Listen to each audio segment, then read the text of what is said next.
The briefing room buzzed with different voices as soldiers from across the galaxy took their seats. Commander Zekthal stood at the front, his green scales catching the light from the wall screens.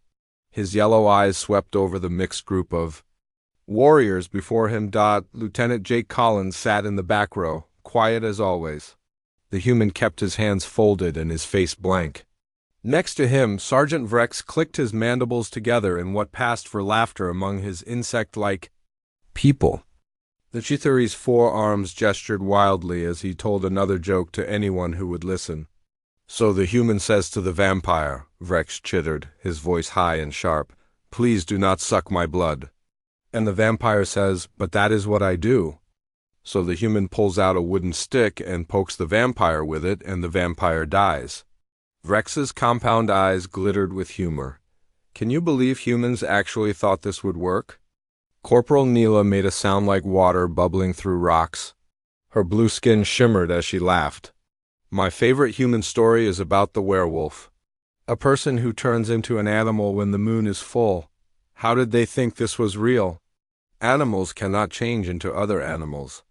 Private Goss, the youngest of the group, leaned forward in his chair. His crystal body rang like a small bell when he moved. "I heard humans believed in ghosts too. Dead people walking around and making noise. Do they not understand what death means?" The room filled with more laughter. Soldiers from different worlds shared the strangest human myths they had heard. Tales of demons crawling from underground. Stories of angels flying down from the sky. Legends of monsters hiding in dark places. Jake said nothing. He watched his teammates joke and laugh about things they had never seen. Things they did not understand. His jaw tightened, but he kept his mouth shut. Commander Zekthal raised one clawed hand and the room went quiet. "Enough talk about human fairy tales. We have real work to do." He touched a control pad and the wall screens lit up with star maps and planet data.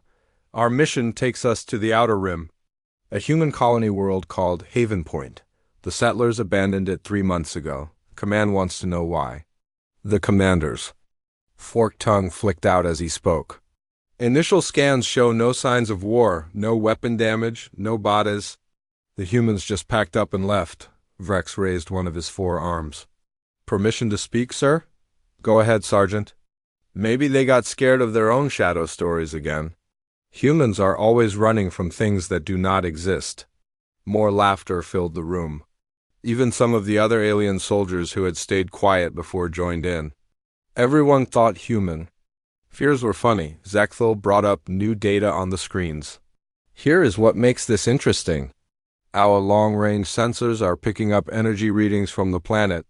Big ones, the kind that should not exist on an abandoned world." "What kind of energy?" Neela asked. Her gills fluttered with curiosity. "Unknown type. It does not match any power source in our database. The readings spike at night and drop during the day. Command thinks the humans might have left behind some kind of experimental technology." Goss's crystal body chimed softly. "Could be a weapon. They were testing. Humans love their weapons." "Could be," the commander agreed. "That is what we are going to find out. We drop in tomorrow at 0800 hours. Full reconnaissance gear. Expect to be on planet for 5 days." Vrex clicked his mandibles again. "Sir, what if we run into some of those human monsters while we are there? Should I bring a wooden stick?" The room erupted in laughter again. Zekthal allowed himself a small smile. "Just bring your standard equipment, Sergeant. I think we can handle anything the humans were afraid of." The commander began going through the mission details. Supply drops, communication schedules, emergency procedures. Standard military briefing material that every soldier had heard 100 times before. Jake listened, but his mind was elsewhere. He thought about the energy readings, the pattern of high activity at night, the way an entire human colony had just vanished without a fight. Other soldiers might think it was funny, but Jake knew better. Humans did not abandon their homes for no reason. They were tough, stubborn, they held on to their ground even when they should run. If they had left Haven Point, something had scared them badly. Something bad enough to make them leave everything behind. "Collins, the commander called out. "You have been quiet. Any thoughts on what we might find down there?" Jake looked up to find everyone staring at him. Rex was still grinning with his bug-like mouth. Neela's large black eyes sparkled with curiosity. Goss chimed softly, waiting for an answer. "No, sir," Jake said simply. "No thoughts." "Come on, Collins," Rex said. "You are human. Tell us which monster scared your people away. Was it vampires? Werewolves? Maybe some ghosts rattling chains?" The laughter started again. Jake felt heat rise in his face but kept his expression calm. He had learned long ago that telling the truth only made things worse. Nobody believed him when he tried to explain. Nobody wanted to hear that some things in the dark were real. "I would not know, Sergeant," Jake said. "I do not believe in monsters." It was a lie, but it was easier than the truth. Easier than trying to explain things that sounded crazy even to him. Easier than remembering nights when he had seen things that should not exist. The briefing continued for another hour. Mission objectives, equipment lists, extraction procedures. All the normal things that soldiers needed to know before going into unknown territory. When it ended, the alien soldiers filed out, still joking about human superstitions. Jake waited until the room was empty before standing up. He walked to the front where the planet data still glowed on the screens. Haven Point looked peaceful in the satellite images. Green forests, clear rivers, small towns with neat rows of houses. It looked like the kind of place where nothing bad could happen, but Jake knew looks could lie. He had been to peaceful places before. Places where the night held things that did not show up on scanners. Things that left no traces except empty buildings and the smell of fear. He studied the energy readings one more time. The pattern was familiar. He had seen something like it before, years ago, on a different world. A world where his squad had learned that human monsters were not just stories. Jake touched the screen where the energy spike showed their highest readings. Tomorrow they would find out what the humans had been running from. He just hoped his new teammates would live long enough to stop laughing. The transport ship shook as it broke through Haven Point's atmosphere. Jake gripped his seat harness and watched the green landscape roll past the windows. Forests stretched to the horizon, broken only by rivers and small clearings where humans had built their settlements. "Nice-looking planet," Neela said. Her voice bubbled through the water mask that covered her gills. "I can see why humans picked this place to live." Rex checked his weapon for the 10th time. Too bad they were too scared to stay. More room for real soldiers now. The ship touched down in the main colony square with a soft thud. Commander Zechthel stood up and activated the door controls. "Remember, we are here to gather information. Stay alert and report anything unusual." The squad filed out onto the landing pad. Jake stepped into the afternoon sunlight and immediately felt something wrong. The air was too quiet, no birds singing, no insects buzzing, even the wind seemed to hold its breath. "Spread out," Zechthel ordered. "Check the buildings. Look for signs of what happened here." Jake walked toward the nearest house, a simple 2-story building with blue paint and white shutters. The front door stood wide open. He stepped inside and found a scene that made his skin crawl. A meal sat half-eaten on the kitchen table. Soup in bowls, bread on plates, glasses of milk still sitting where someone had left them. But the food was covered in mold and the milk had turned solid. This meal had been abandoned weeks ago. "Commander," Jake called out, "you need to see this." The others gathered in the kitchen. Goss's crystal body chimed as he looked around. They left in the middle of eating. Why would they do that? "Maybe they got an evacuation order," Neela suggested. "Emergency situation." Rex used his scanner to check the food. No radiation. No poison, no biological contamination. "The food is just old." Jake opened the refrigerator. "More food, all spoiled. Milk, eggs, vegetables, meat. Everything a family would need for a normal life. They did not pack food for a trip. They just ran." Zechthel frowned. "Check the other houses. See if the pattern is the same."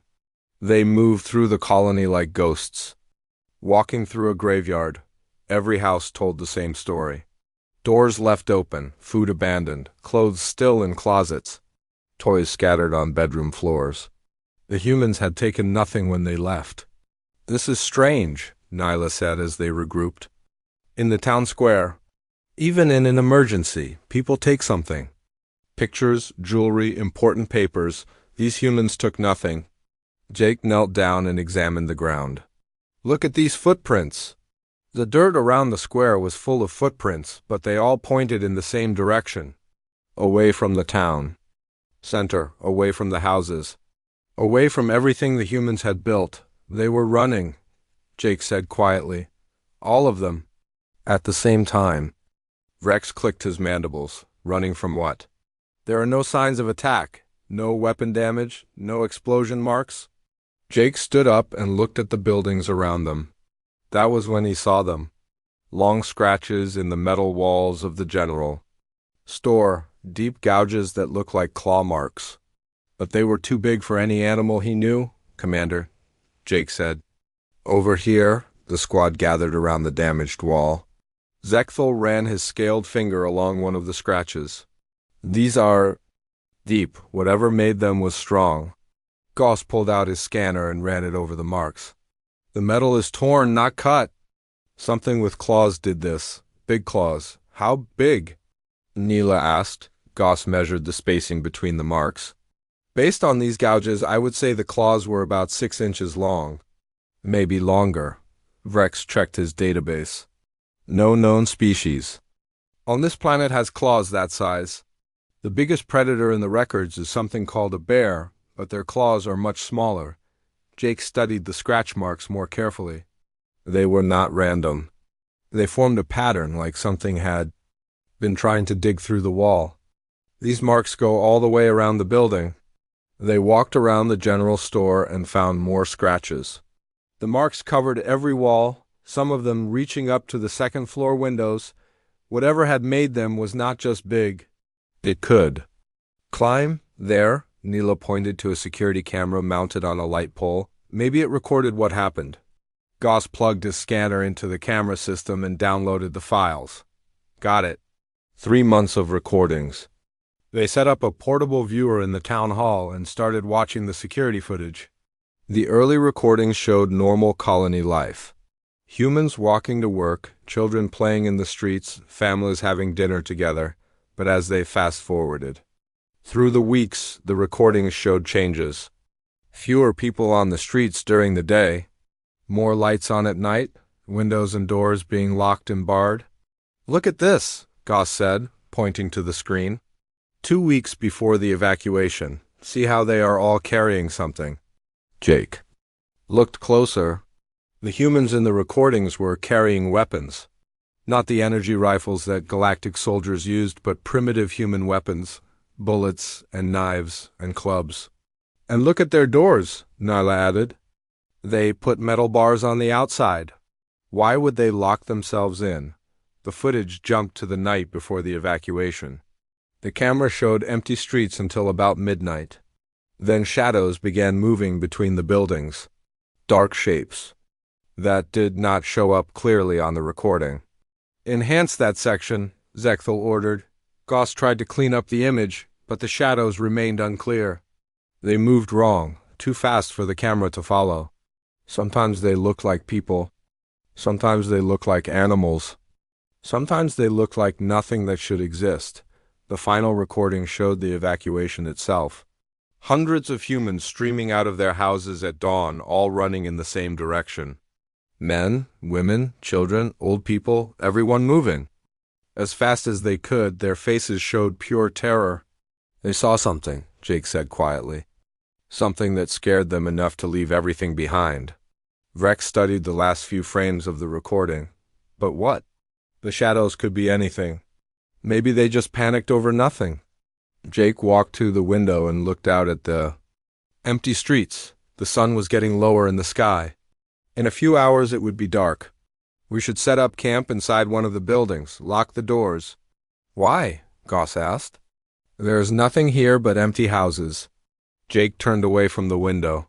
"Because whatever scared the humans away might still be here, and it comes out at night." Zekthal considered this. We have advanced weapons and sensors. I think we can handle whatever frightened some primitive colonists. Maybe, Jake said. But he was already planning which building would be easiest to defend, which doors were strongest, which windows could be blocked. The squad spent the rest of the afternoon exploring the colony. They found more claw marks on other buildings. More evidence of hasty departure.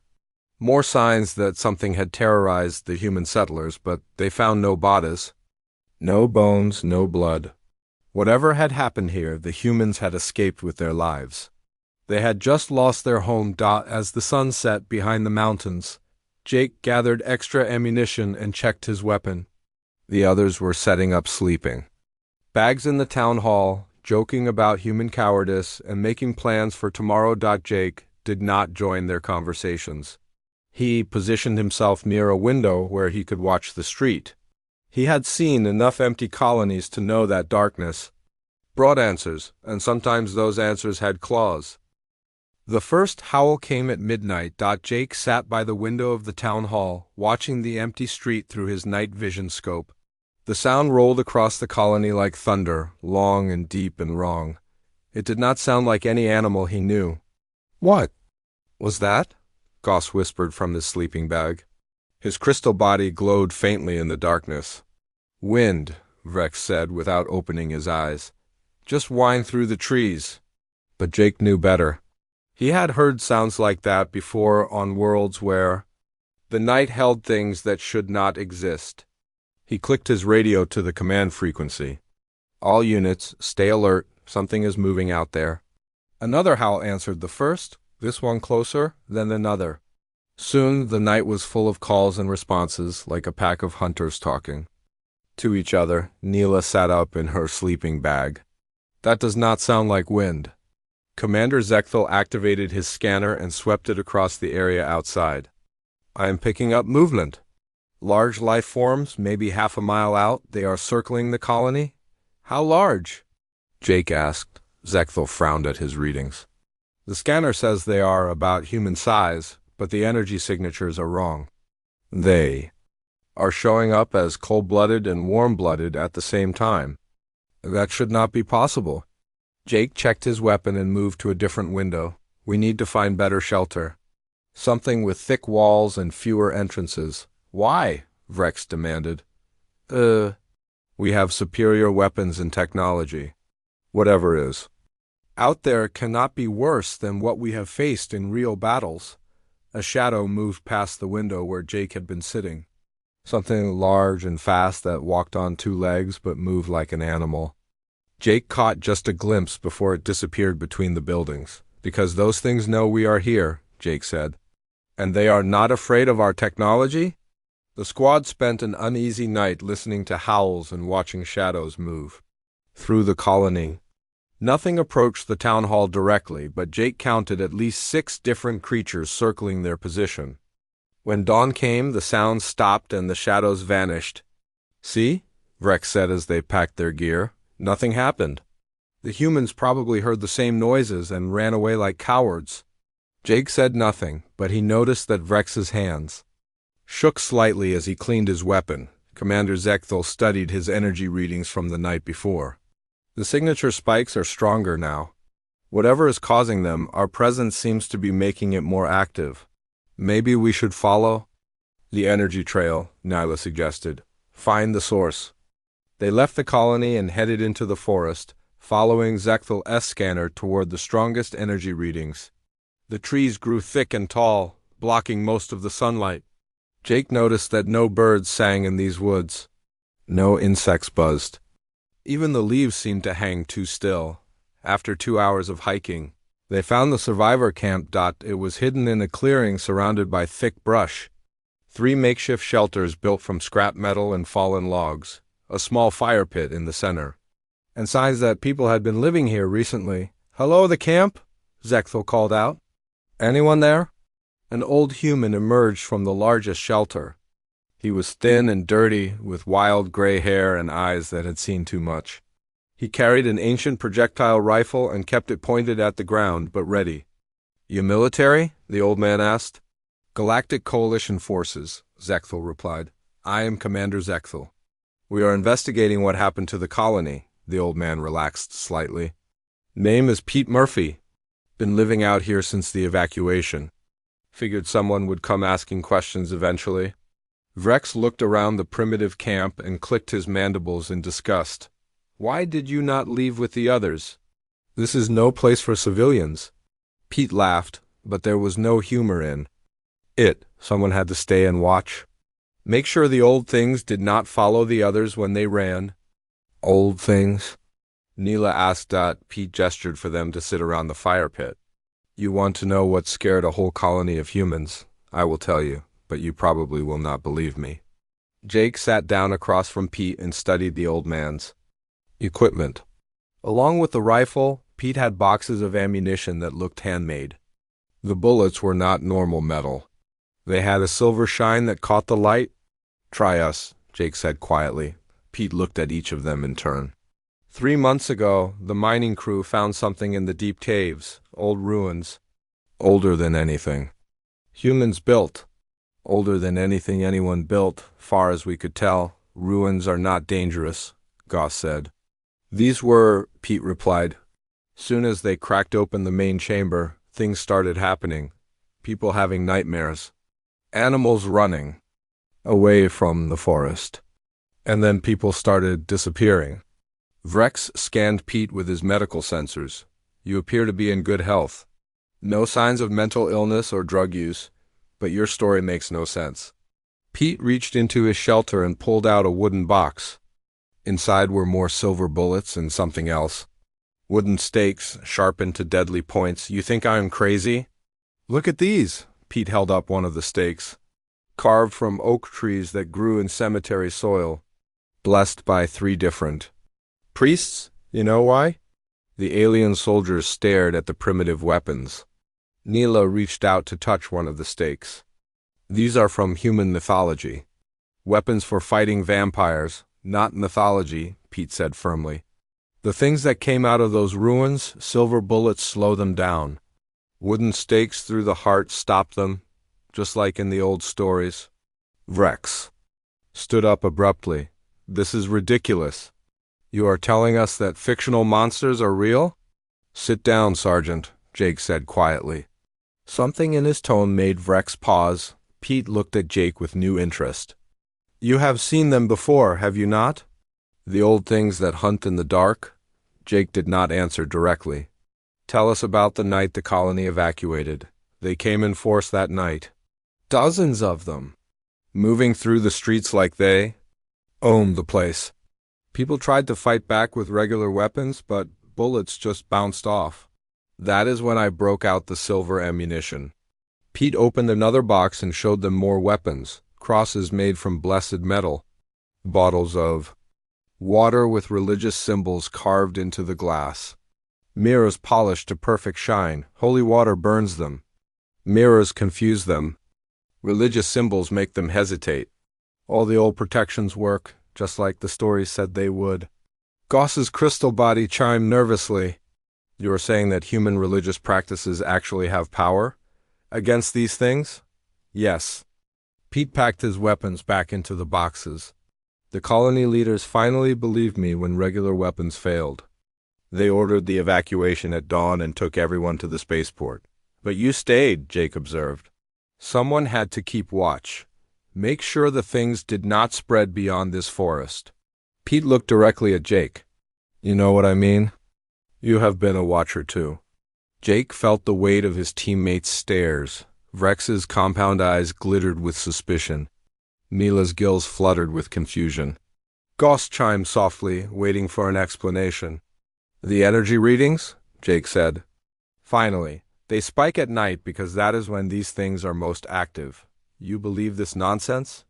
Vrex demanded. Before Jake could answer, Pete held up his hand for silence.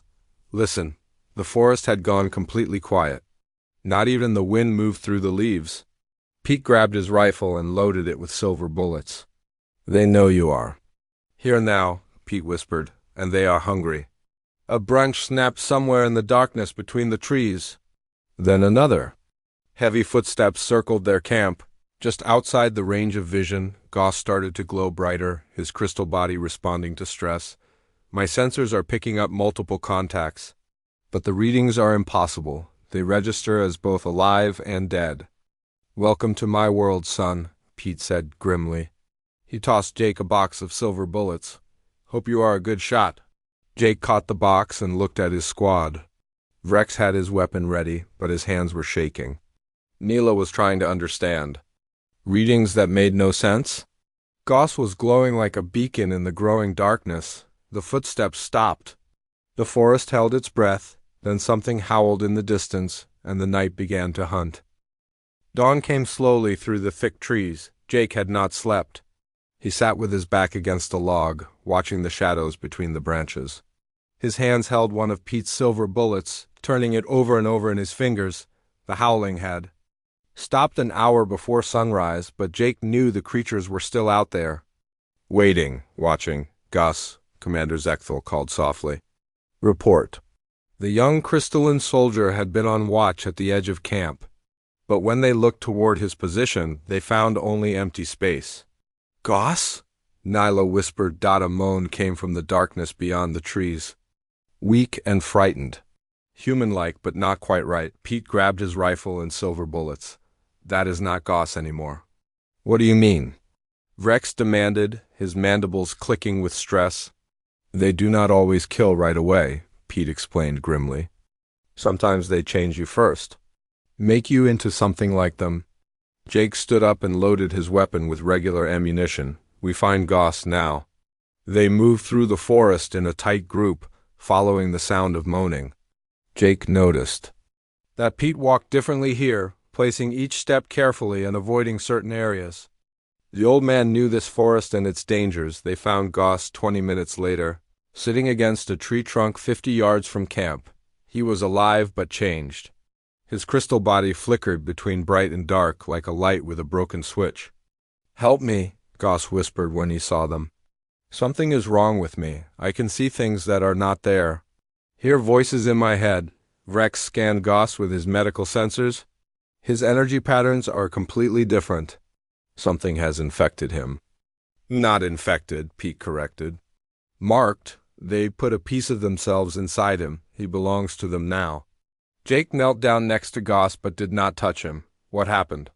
What did you see? Goss's crystal body flashed brighter for a moment. I was watching the tree line. Then something called my name. A voice like my mother's voice, but she died years ago.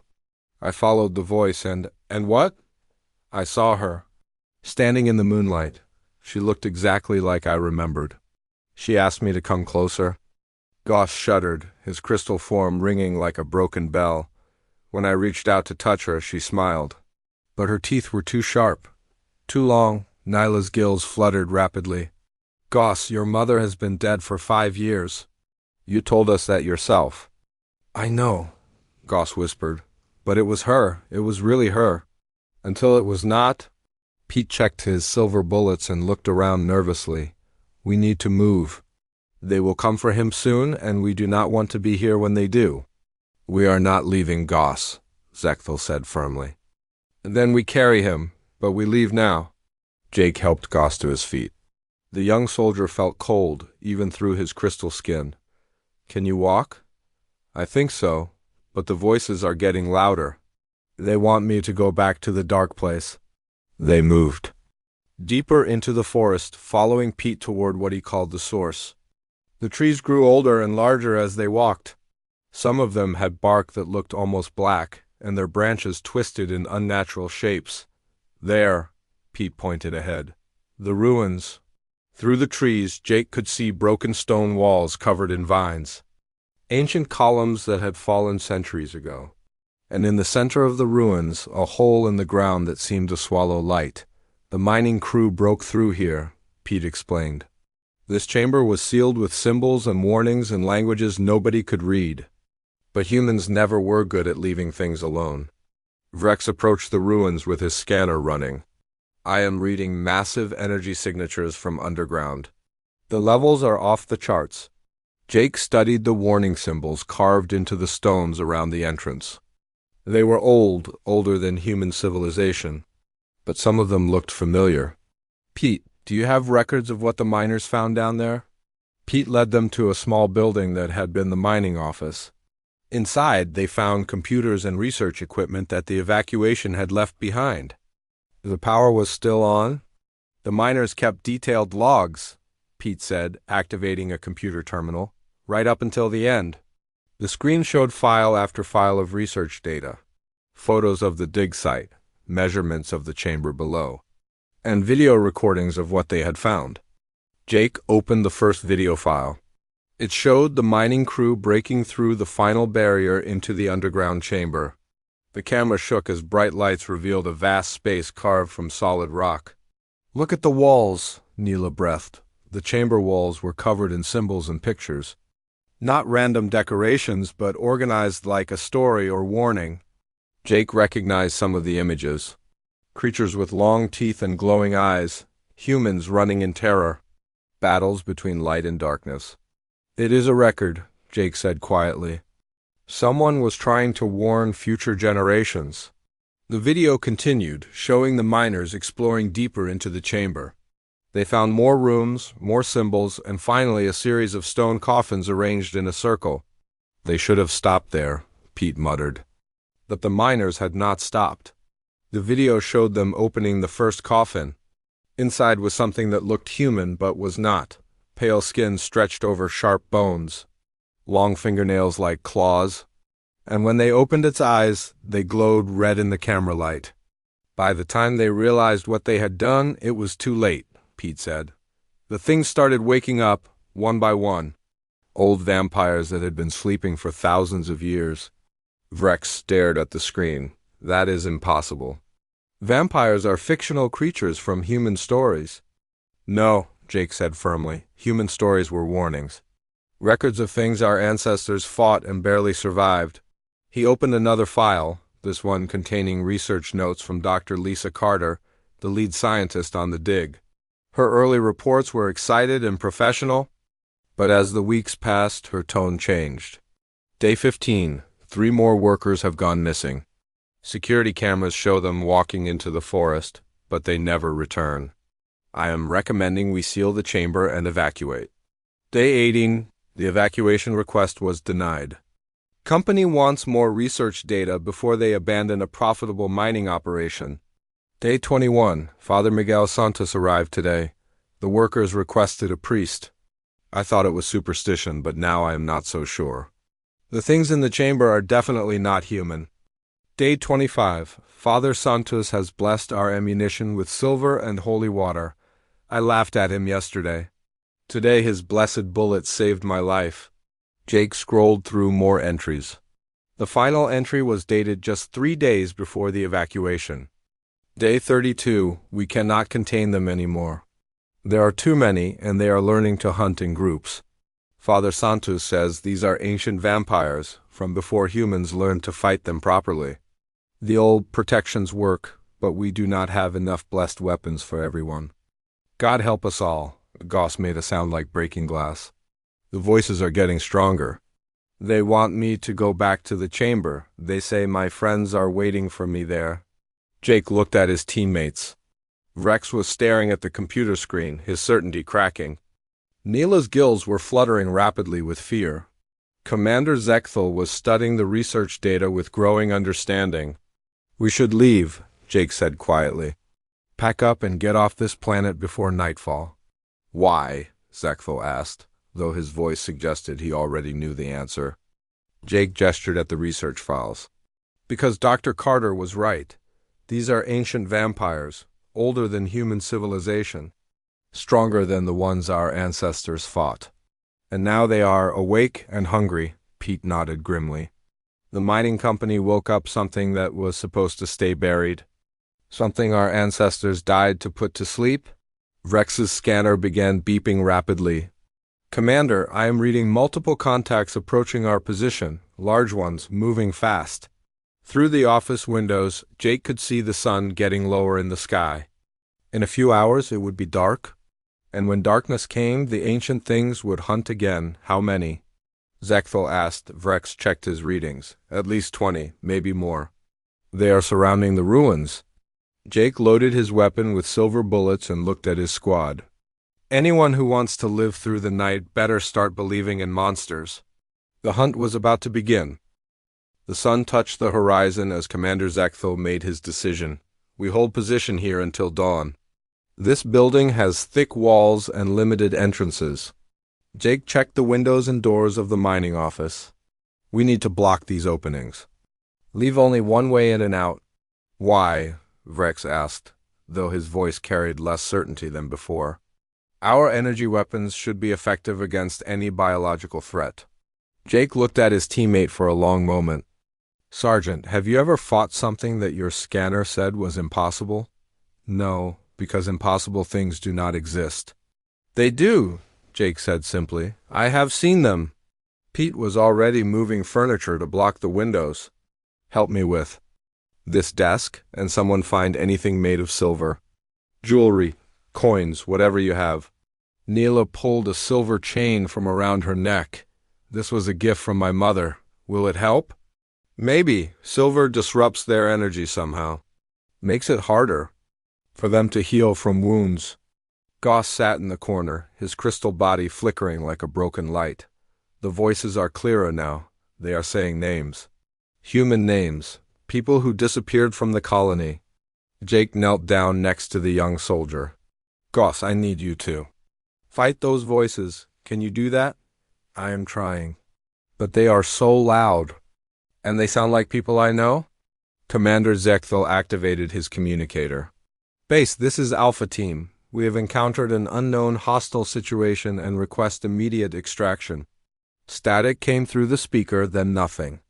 Zekthal tried again with the same result.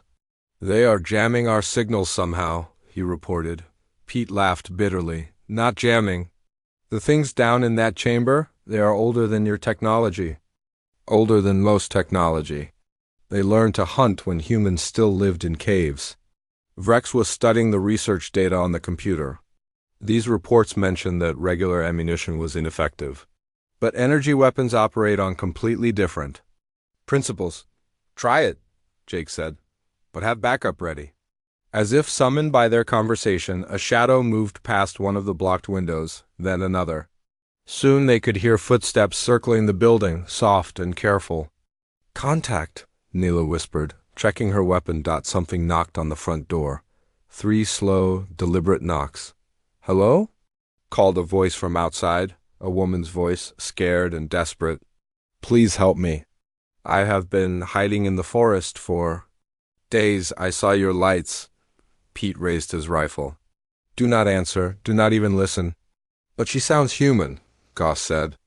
His crystal body was glowing brighter now. Maybe she is a survivor. She is not, Jake said firmly. Trust me on this. The knocking came again, more urgent. Please, I know you are in there. There are things hunting me. Terrible things. I just, need somewhere safe to hide. Vrex moved toward the door. We should at least scan her, verify if she is human.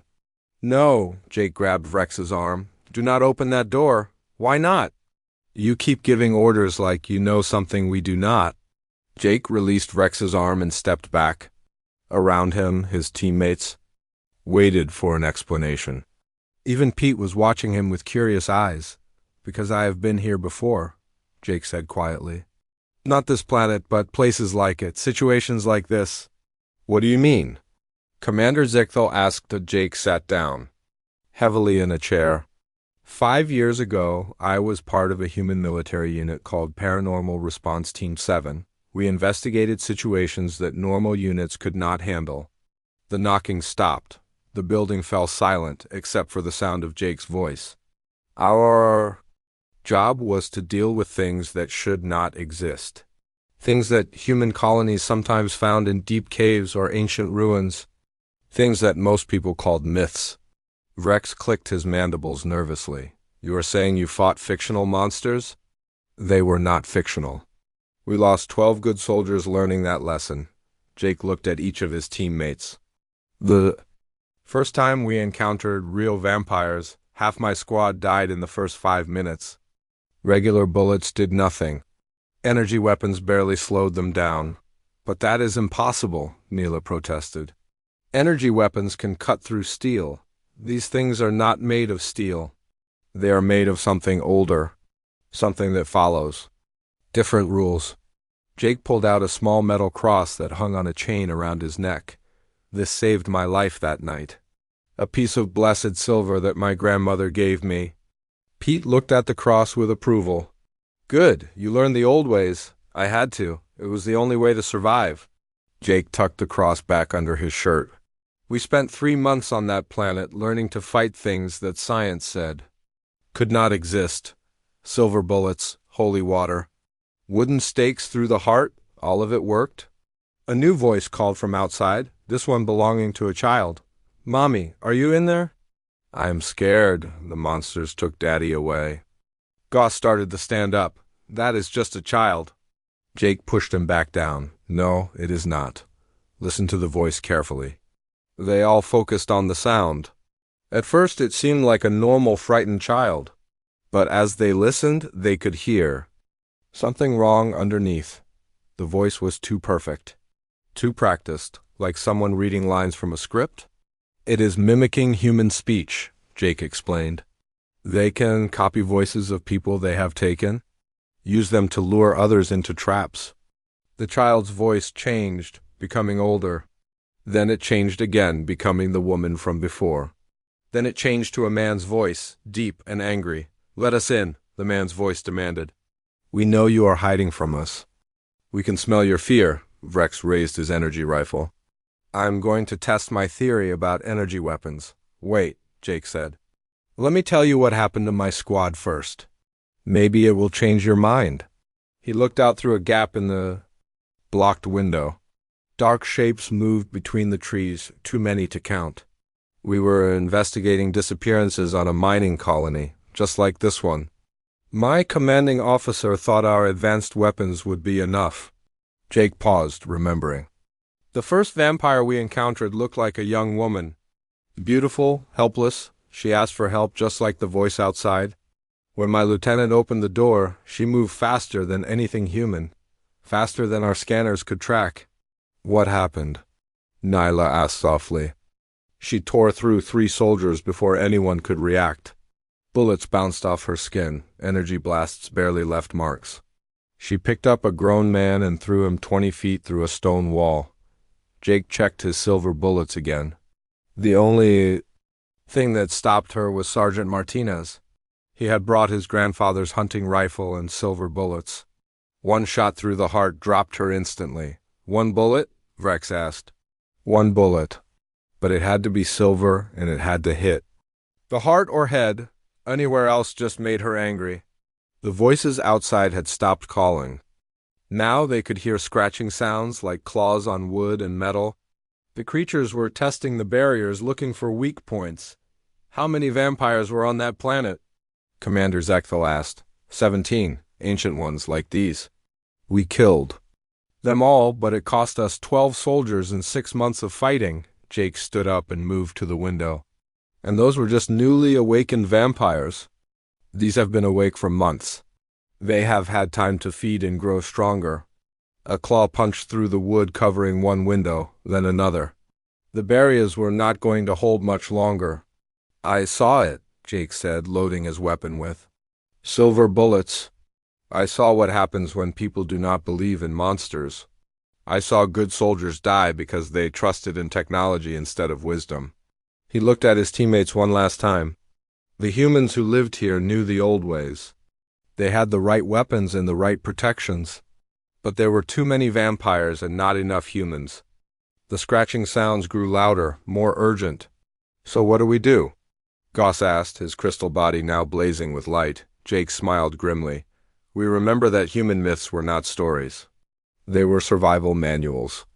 And we pray that we learned enough to live through the night. Something heavy slammed into the front door. The wood cracked but held. The real battle was about to begin. The front door exploded inward in a shower of wood and metal.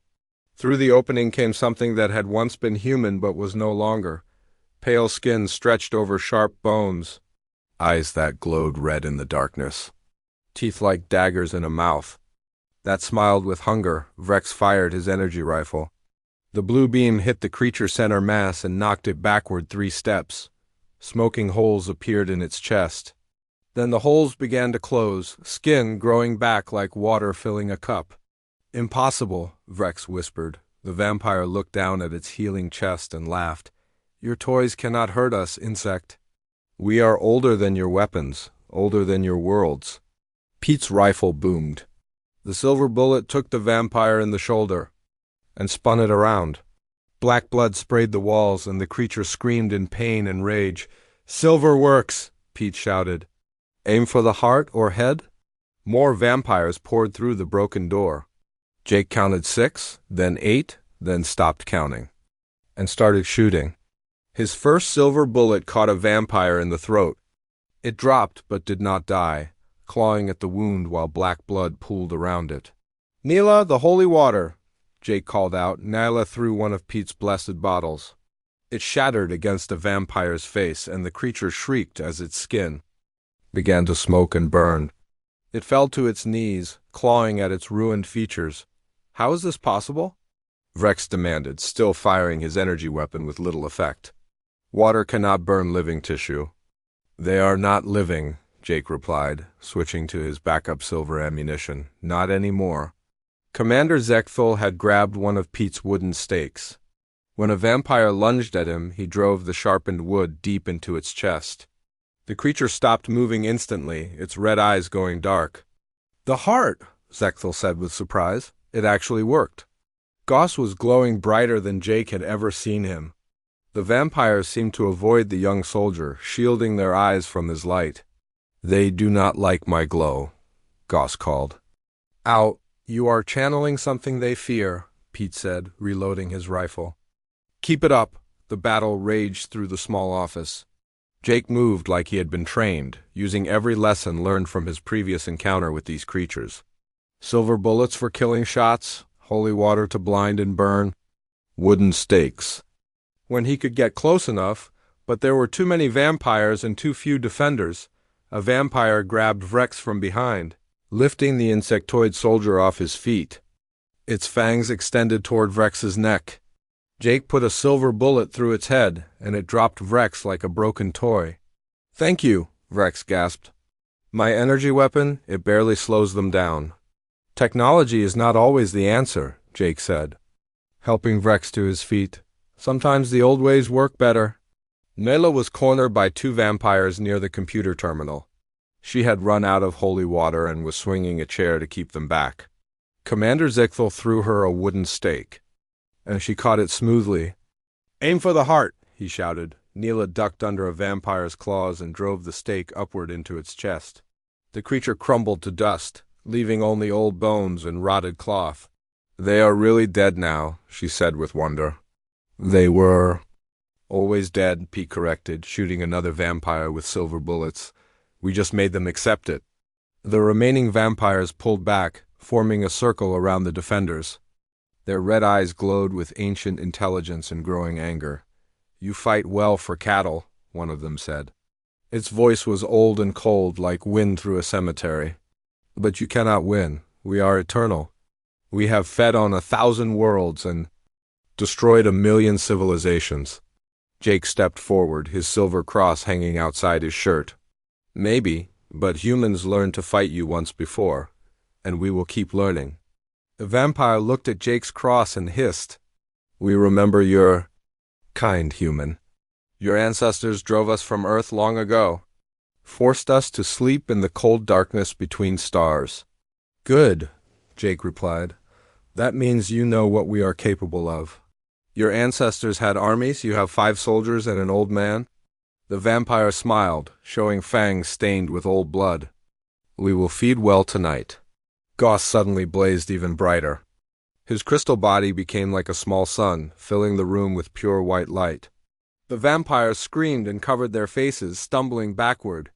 "I understand now," Goss said, his voice ringing like a bell. "My people, we are made of living. Crystal that can channel energy, including the energy that these things fear." "Holy energy," Pete said with growing excitement. "You are a living, blessed weapon." Goss focused his light into a beam that struck the lead vampire. Where the light touched, the creature's skin began to smoke and burn.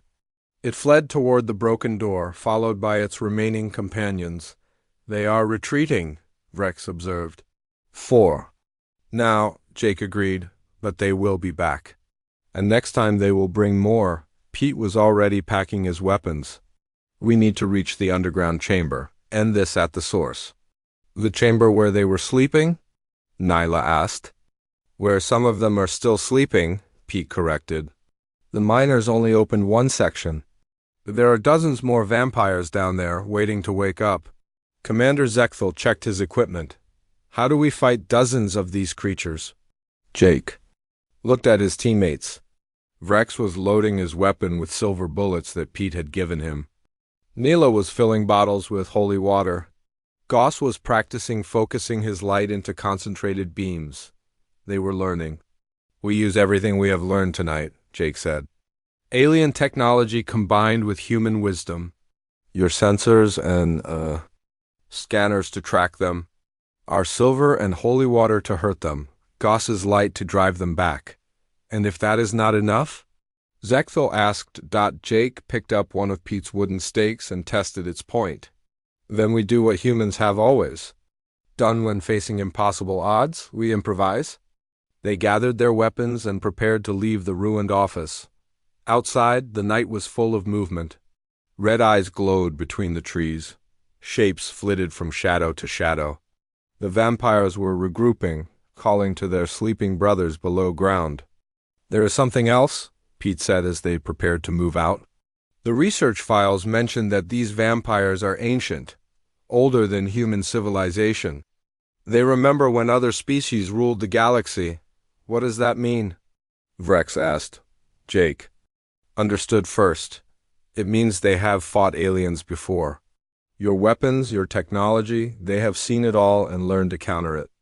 "But they have not fought us working together," Ross said, his crystal body glowing with determination. "Alien science and human folklore, new tactics with old wisdom." Pete smiled for the first time since they had met him. "Now you are thinking. Like vampire hunters?" They moved out into the night, 6 soldiers carrying an impossible mix of energy weapons and wooden stakes, advanced scanners and holy water, crystal light and silver bullets. Behind them, the vampires followed like shadows. Made real, the hunt was moving to its final stage. In the underground chamber, ancient evils were stirring. But for the first time in months, they faced opponents who understood both the power of technology and the wisdom of myths. Jake loaded his weapon with silver bullets and led his mixed squad toward the entrance to the buried chamber. "Remember," he told them, "human stories were not entertainment. They were survival guides. And we are going to need every page," Pete added grimly. In the distance, something old and hungry began to wake. The real battle was just beginning.